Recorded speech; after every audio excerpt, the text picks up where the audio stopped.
नमस्कार, आप 90 डिग्री देख रहे हैं। मैं प्रवीण हूं और अब से कुछ ही देर पहले डीगल में फाइनेंसरों को लेकर एक सबसे बड़ी खबर ये आ रही है कि डीगल के 40 वर्षीय फाइनेंसर पंडित लवलेश को अब से कुछ ही देर पहले रोहतक में है वो गोली है वो मारी गई है। फिलहाल ये बताया जा रहा है कि जो पंडित लवलेश हैं वो फाइनेंस का काम है वो किया करते थे, डीगल उनका गांव है और फिलहाल वो रोहतक की ओमैक्स सिटी में है, वो अपने परिवार के साथ है वो रहते थे।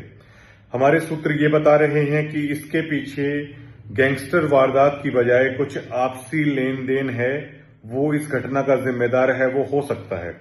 तो कहीं ना कहीं ये बड़ा सवाल दोबारा से खड़ा हो रहा है कि डीगल में आखिरकार ऐसा क्यों हो रहा है। हम बार बार पहले भी ये लगातार कह रहे हैं कि क्या कुछ पैसे के मामले को लेकर डीगल में आपसी खींचतान है, क्या वो लगातार पनप रही है।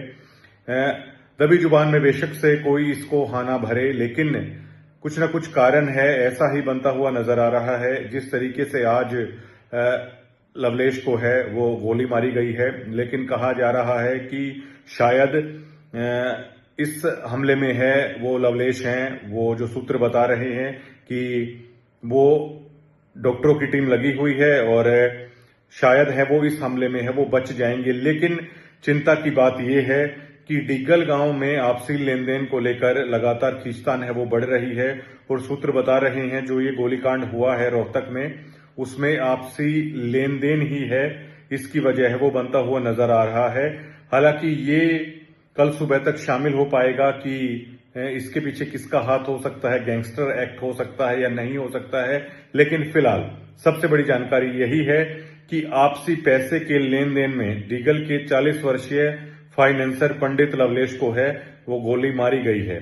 आप क्या सोचते हैं जो लगातार डीगल में इस तरह की घटनाएं हैं हो रही हैं, जो फाइनेंस से जुड़े हुए व्यक्ति हैं?